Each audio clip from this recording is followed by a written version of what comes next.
Hi everyone, it's your book coach Liisa Kovala here. Grab a cup of coffee and settle in for a discussion about all things writerly. I'm the author of Sister's Winter War and Surviving Studhof, my father's memories behind the death cave, and I'm an author accelerator, certified fiction, and memoir book coach. As a Finnish Canadian, I also love my coffee. In this podcast, we'll take a coffee break together to chat with authors, publishers, book coaches, marketers, agents, publicists, booksellers, and many others. Welcome to Women Writing. So happy you could join us for a coffee and a chat. Today, Kim Fahner, author, poet, and first vice chair of the Writers' Union of Canada, is stopping by for a coffee break with us. Hi, Kim. Hi, Lisa. How are you? I'm well. How are you? Good. Good. It's so great to see you. Usually you and I are having coffee together, but it's at our little Books and Beans. Yes. My favorite place in Sudbury to write. It's so meet. lovely. Right? Yes. Yeah. It's such a great place to sit and just have a chat or grab a book. A lot of local authors are on their shelves, and they have the best chai latte. Just saying. Yes, they do. Yes, they do. So I'm so excited to talk to you today because you are a multidisciplinary writer, right? Poet. Let me think about this. Creative nonfiction essays. You're a playwright, and you are a debut novelist. So when did you start? Let's go back a little bit. When did you start your writing career? You've been writing for a long time. Well, I just turned 54, so I've been writing for probably 25, no, more than that. Like, what is it? Like since in my early 20s. Yeah. So 30 years, 35 years probably. Right. Late and what was the first 20s. publication that you had? I'm guessing a poetry collection. No, I had there was an English arts club, and Melanie Marlowe was part of it, and she and Jana Bauer put together a little pamphlet called The Wandering Pariah, and I had a piece published in that. It was called The Weather Poet. It was a short story. I love that. That was one of my earliest pieces that was published, really. That's amazing. I love that. And now this fall, your lovely historical novel, The Donoghue Girl, came out. You had a fabulous launch here in Sudbury. Do you want to tell us a little bit about The Donoghue Girl? I know it has a bit of a connection to your personal family history, but it's not a memoir. No, it's not. I would never dare to do that, just because the characters are characters for sure, not people. So my great-grandfather was James Cornelius Kelly, and he was the first recorded merchant in Creighton back in 1908. And so he was the postmaster and the storekeeper, one of the first storekeepers. There were others later. And he had, with his wife, they had 10 children. So those are my grandmother, my grandmother, and my great uncles. Yeah.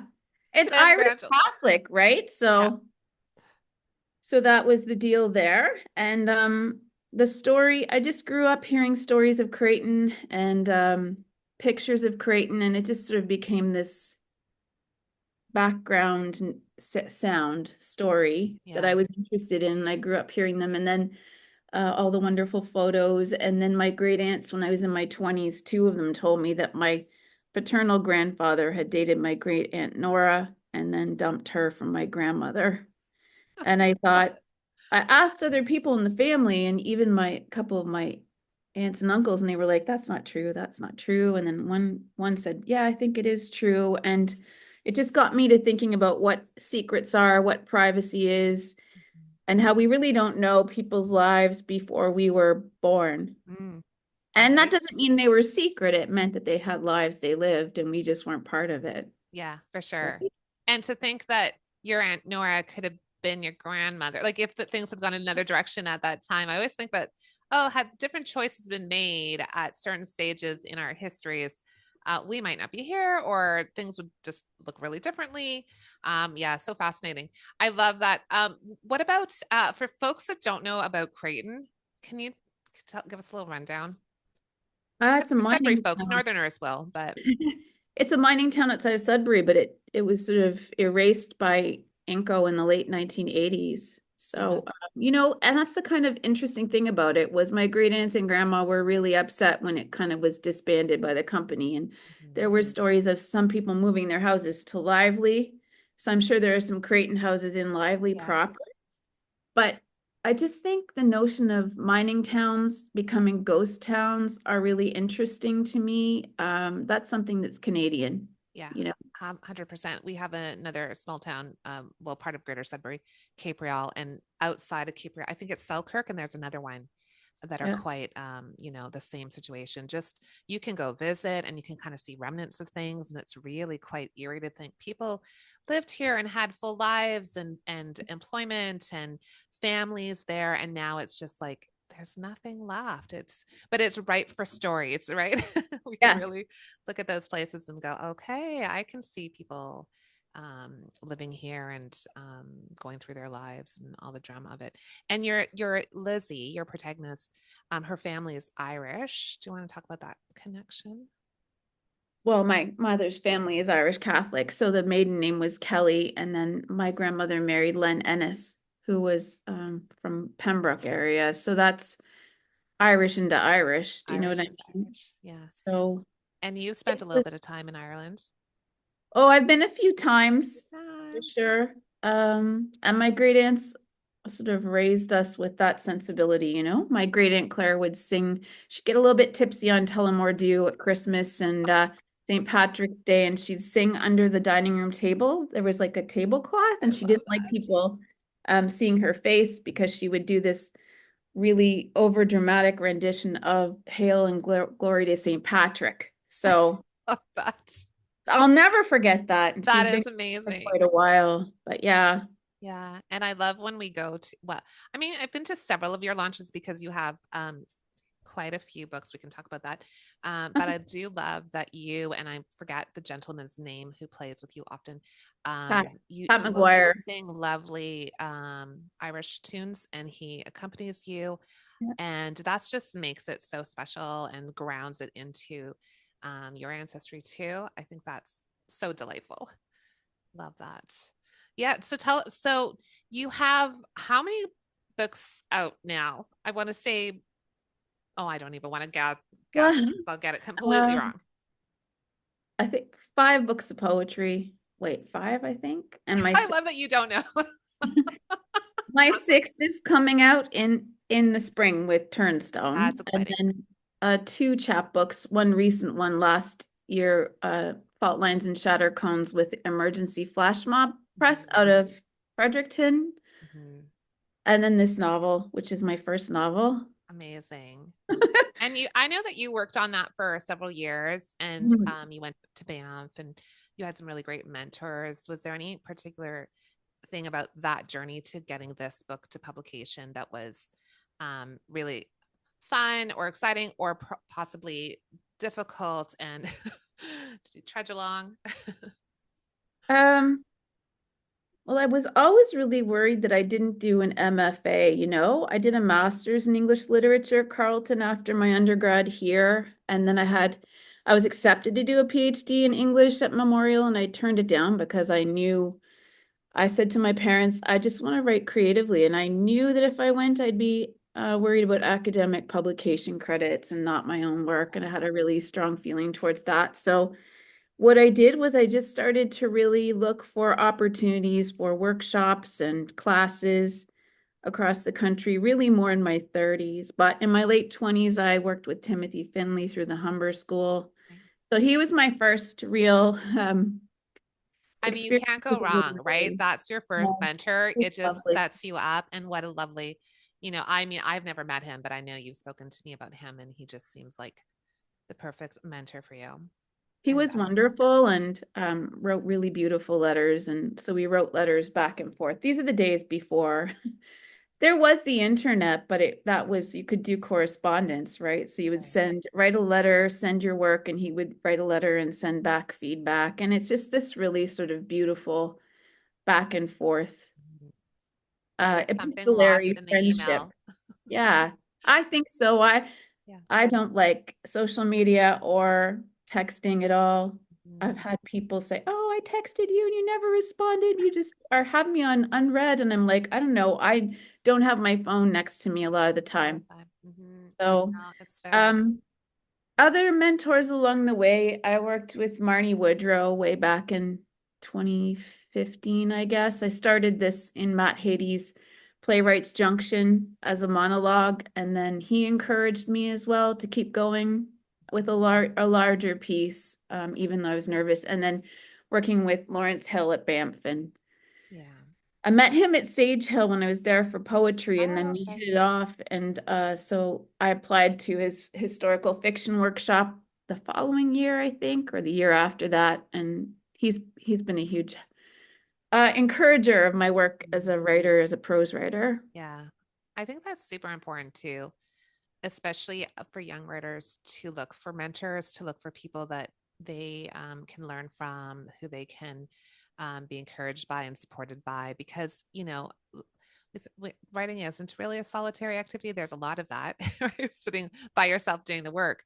But you also need other eyes on the page and that kind of community. So I think that was amazing. And I know Sage Hill is a great place to meet other writers and teachers who can support you. I still think it's a very solitary life, I do. actually. I think the bulk of the work we do has to be solitary. Yeah. This other stuff that's come along in recent years is there's always a debate about how to market and how to brand Oh yeah. Oh and how to gosh. be on A social whole other media. And that's thing. a whole other world that I Mm, am very mindful of protecting my time for reading and yeah, writing, that makes you sense. know? Yeah, for sure. Yeah, absolutely. The actual writing of it, the researching, all of that part, that's hours and hours and hours and Yeah, hours of on screen time or with books or note yeah, taking or whatever it is. Absolutely. But yeah. at some point, I don't know, I just feel like that manuscript can't just be babied by ourselves. We have to let other people see it Oh and no, I would read it. agree with you. I mean, that's why I Yeah. did go to those workshops. I knew that I Yeah. wanted to raise the bar on my writing, and I couldn't Uh, do that here alone, yeah. right? So then Right. you do have to sort of reach out to, um, and then you do sort of have to challenge yourself to go outside of your own area almost to meet people who aren't living in the city where you're living in. Yeah. Yeah. To be Absolutely. honest, I think that's healthy, really. Absolutely. Yeah. Yeah. Absolutely. I totally agree with you. Um, so not only do you write all the things You're making and me win all the sound, things. you're making it sound that I'm like this wildly, I don't know. Okay, let's make the short list of what you don't write. Mhm. It's a short list. That's Let's be probably honest. And if you're not writing, it's because you don't want to, but you can. totally true, actually. It That's is true. okay. I think we can cover all the categories and the thing. Yeah, Kim's written, you might not have written a memoir, but you've written creative Essay. nonfiction essays and that are memoir-esque, I guess. So there's, I think you're covering all your bases. You're the kind of writer that can do anything you want. If you want to go ahead and write a romance tomorrow, that would be people will read it because Kim wrote it. I would read it, Kim. So in addition to those, I forgot what I was going to say. For in addition to all that stuff, you're also first vice chair at the Writers Union of Canada, and that's a role that you've had for the last, is it a year now? I think you're Since 2023, yeah, since spring 2023, 2023. and that's sort of like a 2-3 year term Two. too. Okay, So and 23 to 25, I'll be yeah. a vice chair. So I'm a member, and a lot of our writer colleagues are members, but there are a lot of writers that don't really know what the Writers Union of Canada does, or maybe you can let us know a little bit about your role in it. I think it's very important, actually. I mean, it was started back in the early 70s, and we've just celebrated our 50th anniversary. And I mean, you have to think about the work of unions across the country, but especially for writers who really have to fight to be compensated for their work, especially now with infringements on copyright and the threat of AI, and how, you hear about deals with AI and how you can't put that Pandora, you've opened the Pandora's box, you've got to deal with what's there. So to just sort of hide your head in the sand is not wise. Um, but yeah, I see it as creating community.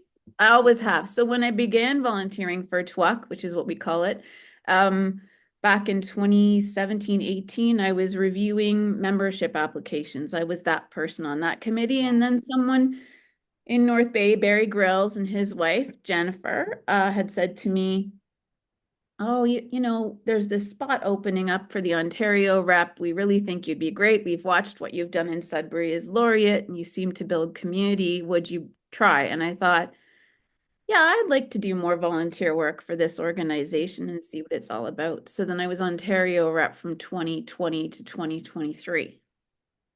And I loved it. I loved it. I left that role a bit early, a year early for this role, because I just wanted to learn more and more about how everything works on the inside. I'm really curious that way. Yeah, for sure. Well, and just bringing as a teacher too, all the skills and organizational pieces and all that, those are the kinds of valuable things that folks want in these organizations. And I think people forget that, bring those things and help the community rather than just kind of like, I don't know, sit back and complain about what's going on. Well, Go I have make a to say difference. that. I think that when I do reviews as well, I often hear people say there aren't enough reviews in Canadian literature. And I think I don't see people really stepping up to review colleagues' books. So Right. I always feel like I do a lot of reviewing of poetry in Yeah. particular. And I feel like that's also building community, really. Plus, it makes you a better writer if you're reading Yeah. really beautiful work. Yeah, absolutely. Learning other people, you're learning how other people are working through Yeah. their curiosities as writers. Mhm. I love that. Yeah. What's coming up for you with TWUC? Is there anything that they're working on at this moment? I know the AI thing is huge. Everyone's Hmm. grappling with it. We're always working hard. I mean, there's such a great national council, and Danny Ramadan's a great chair, and I'm learning a lot from him as vice chair, and working with the staff in Toronto has been fantastic. So we will always continue to fight for copyright law reform because that's a huge concern for all of us in terms of how schools, all the way from elementary to post-secondary, really break copyright law. Mm-hmm. And that writers should be compensated. And then all of our programming, I'm really proud of the work we've done with programming, with webinars and the mentorship. Yeah. The micro grants are really important, I think, in terms of when we talk about mentorship. I feel like it should be part of what a veteran writer does to sort of, when Mm-hmm. I think of what Timothy Finley did for me in my 20s, I feel like that was hard for me to find a mentor here. Mm-hmm. Yeah, at that point in time. And to have someone of that knowledge base, sort of. And Mm-hmm. I think that's what that program does in particular for writers across Canada, is just sort of connect emerging writers of all ages with somebody. So I'm really proud of the work we've done there and the webinars, and through the pandemic with the emergency grants that were Mm-hmm. given out. So So I'm important. looking forward to becoming chair next spring. Nice. That's Um, I, you exciting. know, it is for sure. Yay. Congratulations. Thanks. We're all rooting for you over here in Northern Ontario. Way to represent us and all of Canada as well. But we're just proud of our Northerners, of course. So for writers out there who are thinking about um, being sort of a literary citizen, what you were talking about earlier, what can they do? I mean, there's social media, and I guess there's ways to connect, but what else can we do that's feels authentic? I think people are getting tired of um, things that are kind of surface level, right? That the just the like or the share. I think people want to connect.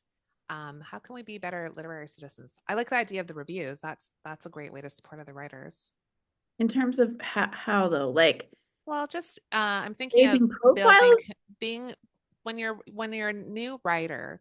Yeah. There's a lot of um, just trying to write the book. Like that's a big thing in itself, right? You're just trying to write the books, learn how to write, do all the things.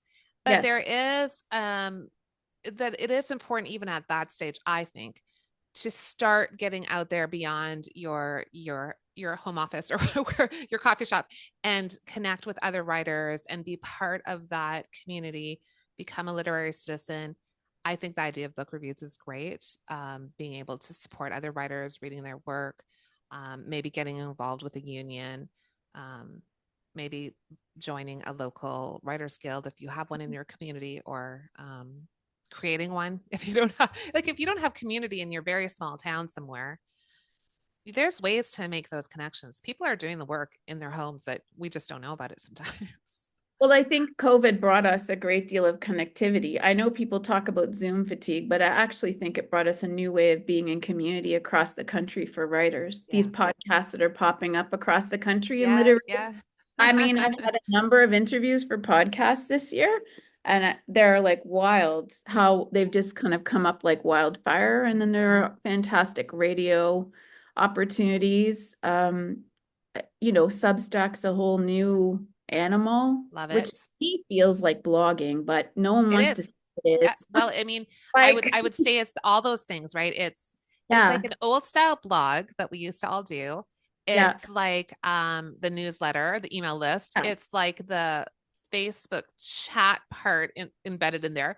It's yeah, got the podcast thing. Like, that's it's right. just kind of trying to put all the different social media in one place, but it's long form, which is what I like. You can actually say something. You can actually talk to people.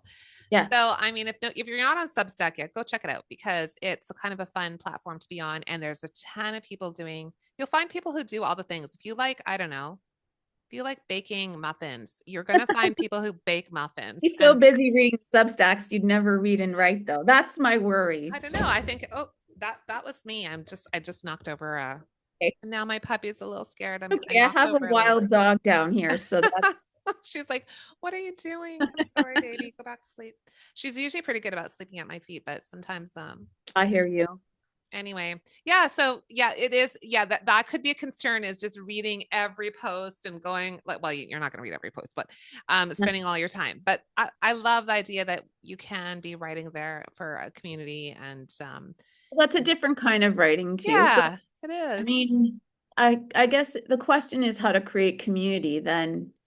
If you're a new writer, I would try to find people in your town or your community or region that are writers. So, as you said, the writers guilds across the country, and then through the Writers Union of Canada, but also the Canadian Authors Association, the League of Canadian Yeah, Poets, the Playwrights Guild of Canada, yeah, the Creative Nonfiction Collective. All of these yeah, are groups that create community virtually. So you can always find something to do online, whether it's a reading or something to read. And I find that's how I've made some friends that way. mhm, yeah. I don't really think of it as networking. I've met people whose work I've read and then met them, or vice versa. Mhm. So, but I worry a lot that I think I've said this to you before. I sound like very anachronistic, I guess. Is that the word? Kind of like out of time and place. But I feel like a Don't lot age us of, that much, Kim. Come on. I feel that so many people are worried about branding themselves now. Mm, And I know there's that pressure there, but I feel that's a dangerous slope to be on as a writer, to be honest. okay. And I worry about that. There's so Okay. much time that you can put into that. I'm not saying don't do it, because you Yeah, need to yeah, have a social media footprint, but I yeah. do feel like I see a lot of how do I get myself out there more? And I Mm, guess I would just say, open mics are great yes. everywhere. And then also Yes. when you have a book to publish and market, there's a lot of work you have to do on your own. So that means you make connections on your own. Don't think a publisher has the time or the ability to do Yeah, that that's a good point. unless they're one of the bigger ones. Mhm. And to be mindful of all that there's a lot of work that comes into after a book coming out where you will have to put yourself out more. Yeah. So even during that time, to mind time to write, Yes. Yeah. to carve out that time every day to not let people Yeah. sort of push you aside. Shalene Knight is one of my favorite people in the whole country in terms of learning how to say no to protect your Yeah. creative time, I love that. I love right? that somebody once told me no is a one word answer. You don't have to explain That's why, right. you just say no. And that was a real, as sort of a people pleaser, that was a really good reminder that, oh, they don't, sometimes even in an email, I'll be writing no because, and then like, oh, no, I don't have to tell them why. I just have to politely say I'm not available. And, Yeah. you know, because you do need to protect your time, and there's only so much of it. We only have so much energy and resources. And like you say, if you're working on the next thing, you got to work on the next thing. It doesn't, it doesn't write itself. You No. have to keep that. And I think you feel, at least I do. I don't know how you feel, but if I'm not writing regularly, I can tell, like I can tell it in my body. Yes. And I just, I'm not as, I don't function as well mentally. Like it's something that I need. Like if no one read my work, I would still have to do it because my body and brain say, no, no, you need Yeah. this, right? And so, yeah, finding that balance, if there is such a thing as the word balance, I'm not sure that. I think there's always a tipping, right? Sometimes it's more towards the writing, sometimes it's more towards other things because there's, you know, you've got scheduled things to do with promotion or going out of town or whatever it is. But And that's all part of being a writer now. There's no yeah, way you can deny that there's the public side of you, which is yeah, very different than the private side. And that's always odd when you meet people that think they know you and then yes, they have a skewed view of who you are based on who you are right, in public for promoting books and things. But I think too, when you're talking about saying no, I think women are encultured to say yes yeah, yeah. and Thank have you. traditionally been, sort of be Yeah, good, be nice, say yes. yes, don't upset the apple cart, don't sort of be too loud or be in opposition, but this is exactly what has to happen, I Yeah. think. But there's also something about turning 50 where a Yeah, lot of that goes away. It just kind of went, oh, no, I don't need to do that. yeah. And it's I okay. And people kind of go, oh, she's not doing that. Oh well. Like it's a little freeing. So I'm sorry for those of you who are in your 30s and 40s and you're thinking like just embrace that philosophy of the 50-year-old now and you'll probably be happier. No, I think that's true. I think you realize there's less time ahead of you than there is behind you, Yeah. and then there's much more of a motivation to I do. I always feel like I need to keep writing, but Yeah. that's just because the ideas keep coming. It's Yes, almost, they I don't do. have a choice. You couldn't And for tell me me to there's always stop. a zillion like ideas ahead of me that I think I'm never going to get through these. Like I like how many years do I have left? Like how But it's just impossible. I don't think you have to think of it that way. I just think you have Uh to think, this is my idea. I need to start working on it. And maybe I then, need to work faster. That's what needs to no, happen. oh my gosh, the work you're doing is amazing as a writer, but in terms of building community, right, with Oh, women thank writers. you. So No, that's but my I really think that anything you do as I really like what you said earlier about especially younger writers. Yes, you need to do the work and yes, you know that if you do have your book published, you're going to need to promote it, but find the things that bring you joy in that. Like yeah, don't do it because there's a checklist or somebody said you have to or because I need to post this many times a week or like don't do that. Find the things that you love, like, and so that's what makes this feel for me like not work because I get to sit and chat with people I love or admire and have conversations and it doesn't feel like it doesn't really feel like a job. You know what I mean? And if you find that the way of building a community that is authentic and is true to one. you, then it's not icky. Yes. It's icky if Well, you're like trying to like get the ego. checklist and do all the things. That's Yes. not I feel good. like that's a thing that can happen. People can Yeah. tip over towards ego.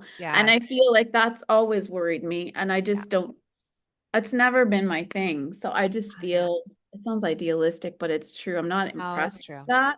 But you Um, live that. Like that's authentically you. Like I don't feel like you know, people that know you know that you are who you know, you're real, you're a real person. You're not some kind of, you know, I don't know. I don't even know how to describe it, but that there's not that persona in the same way. I know that you said like in public facing, there's a certain but you're when I see you doing events, you are you. Like it's lovely because there's no sense of like, who's that? I don't know her.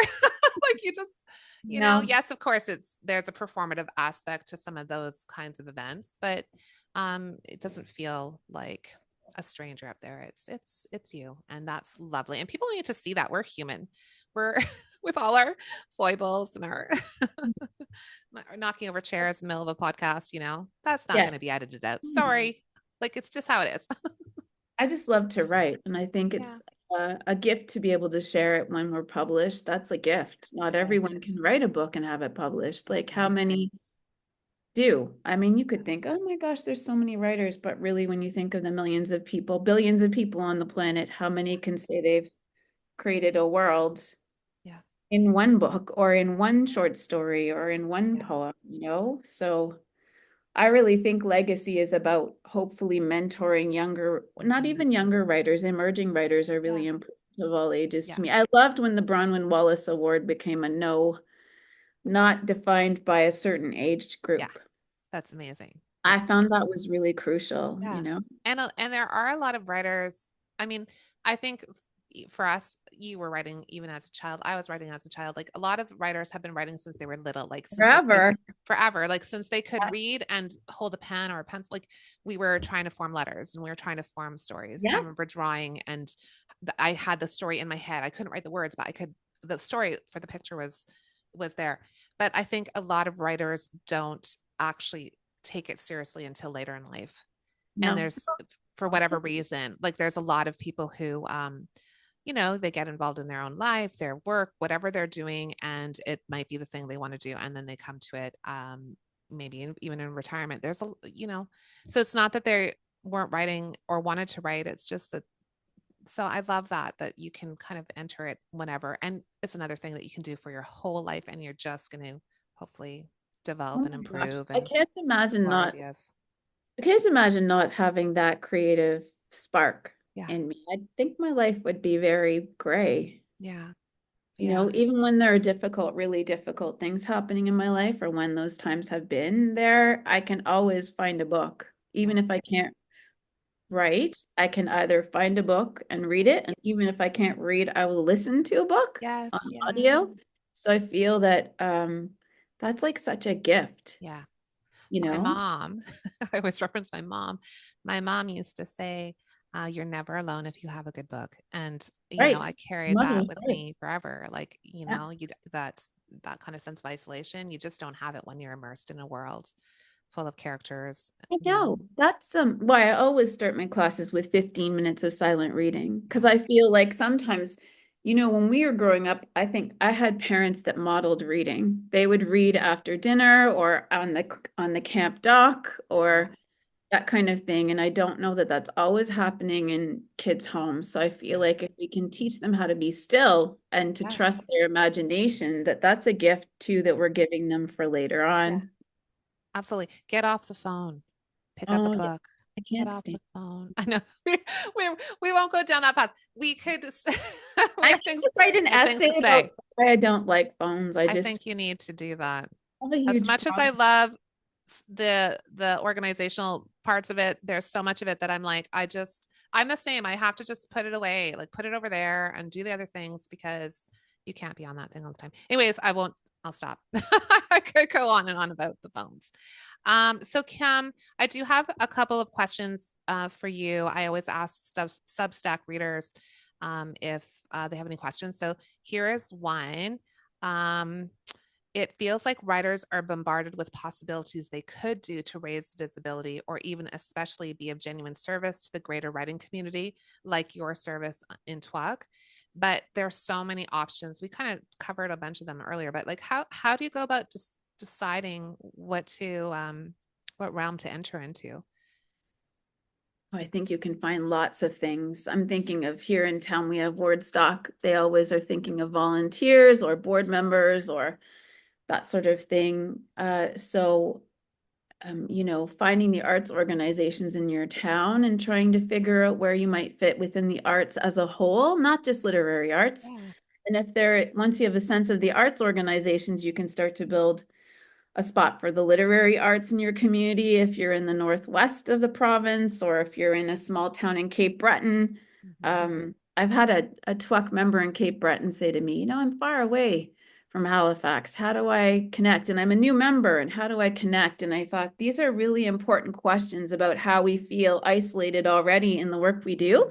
And in places that aren't major urban centers, I think Yeah. it's really important we think about that. So Yeah. I would suggest reaching out to libraries, Mm. small indie bookstores, and if your town or region has a small Canadian press, to get involved with them, not the self-publishing presses. That's a whole other thing to talk about is the differences between levels of different kinds of publications, right? And also sending out to journals, my goodness. When you talk about, I feel like so many emerging writers send to contests, and that's like a needle in a haystack. I've tried for years and years, for 30 years to get contests, and I've only just recently had a couple of placings, you know?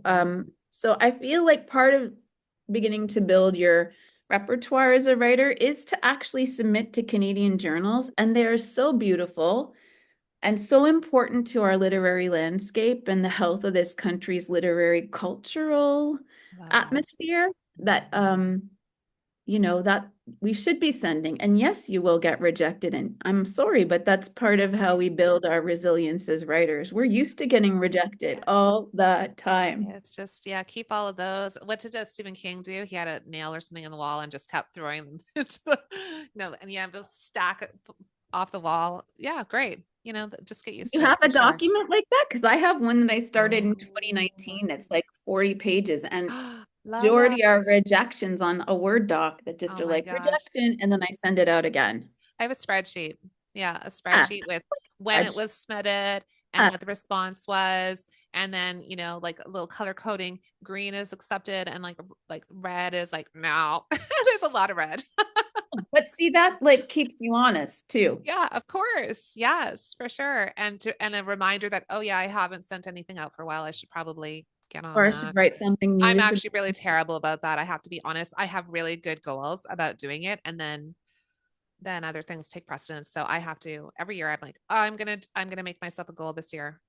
I'm gonna I try. have writing groups. My writing groups are really, I have a creative nonfiction writing group, and we're always meeting once a month and then, you know, honing our work over a period of months. We'll see the Yeah, same essay from somebody, a few drafts, and then submitting, and also just a great group of Canadian poets online that I'm part of. And that's just, I'll always see those groups and there'll be little notes saying, oh, right, that I should probably try to write something right. new. Yeah, it's good. No, that's what I mean. You need those little communities too, and it's personal and it's they know you and you can support each other. And I think that's delightful.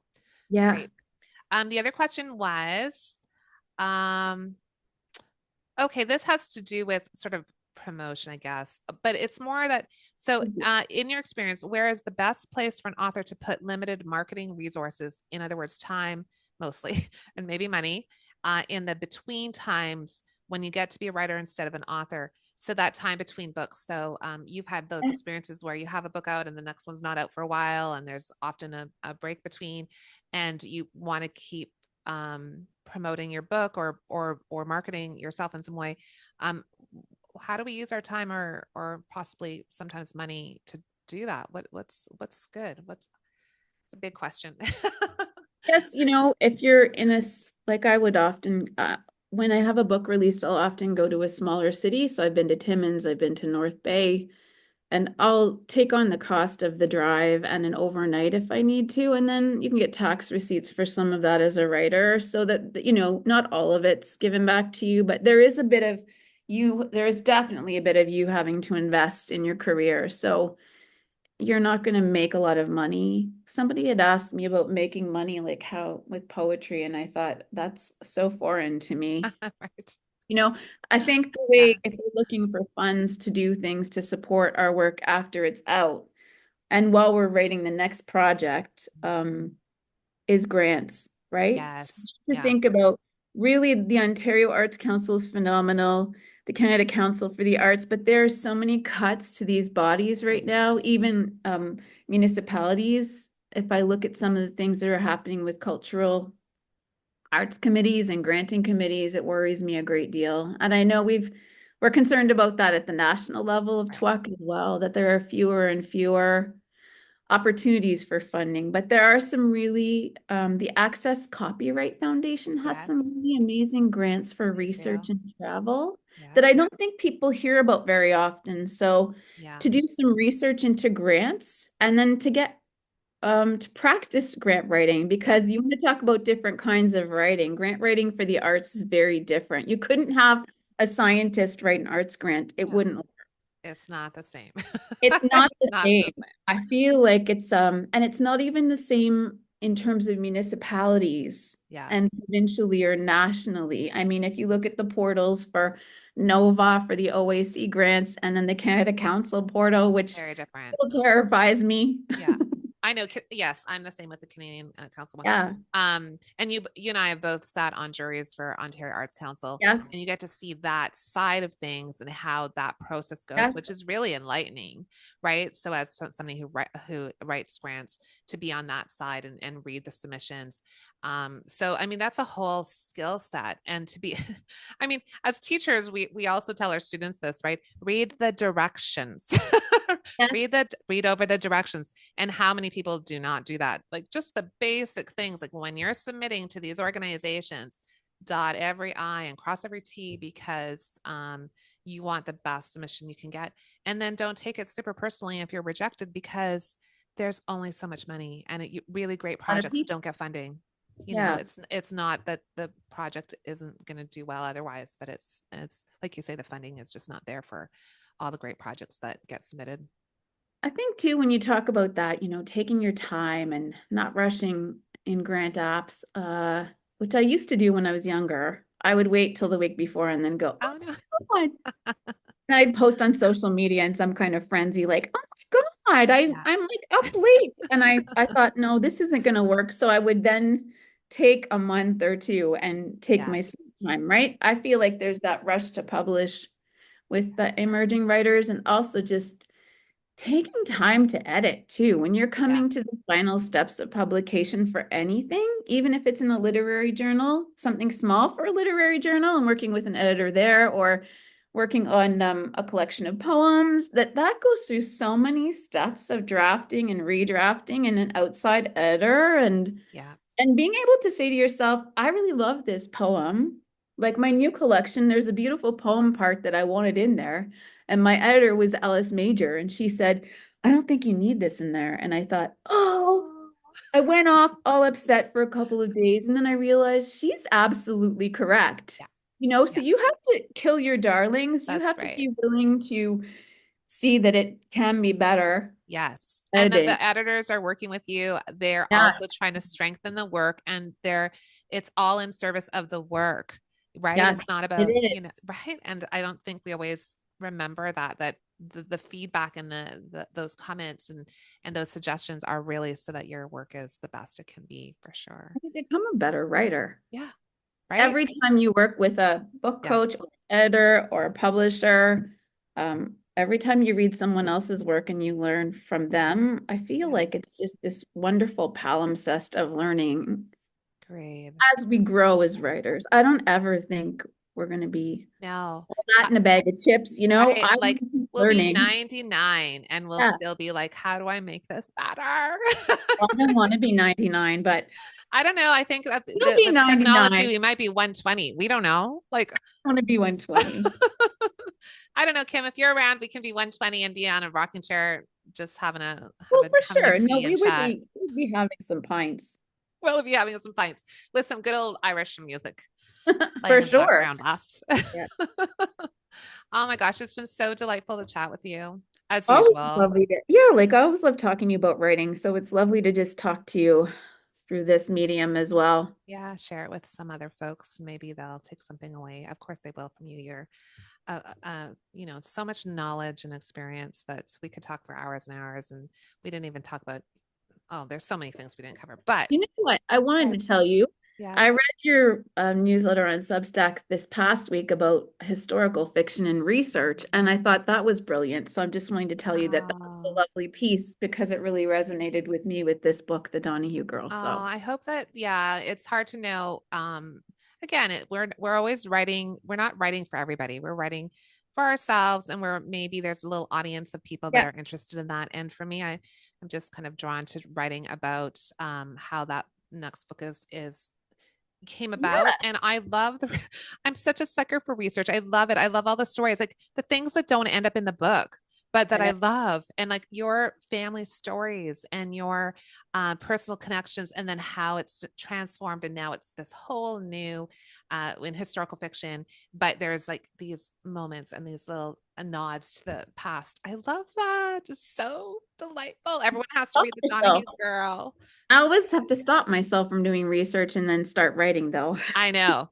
That's Or the other yes, and part I of will it. stop in the middle and I'll think I really need to know X, Y, or Z, and then I'll go down the rabbit hole. I'm like, nope, just come. I can do that later. I can fill in that little thing, but it is you can spend a lot of time. Historical fiction writers know what we're talking about. It's its own thing. You're not pulling off that book very quickly. You are researching for years. But that's what I love about it also. So fun. So Cool. fun. Well, it's great to chat with you, and I'm sure next time it will be in person, I hope. And Yes. it's great to see you. And I really appreciate the time you're spending with us today. No worries. I think my dog's eating my mitten, but Sounds no, I like wanted a to real make thing. you feel like everything was fine at my end as well. Because Thank he's over you. with the mitten. Yes. It looks like something. And I thought, Yes. You oh, it's know, rude. I love when dogs make appearances. It's my favorite, and cats They're too. there. Yeah. Our Okay. familiars, right? That's right. That's Yeah. right. Thanks, Kim. All right. Thanks, Lisa. Thanks for taking time out of your schedule to have a coffee break with us at Women Writing. Don't forget to subscribe to Women Writing on Substack. If you like this episode, share it with someone who needs a writing break and a little inspiration. Happy writing. Thank you to Michael Jensen for his original music and editing, and to Mia Jensen for the logo design.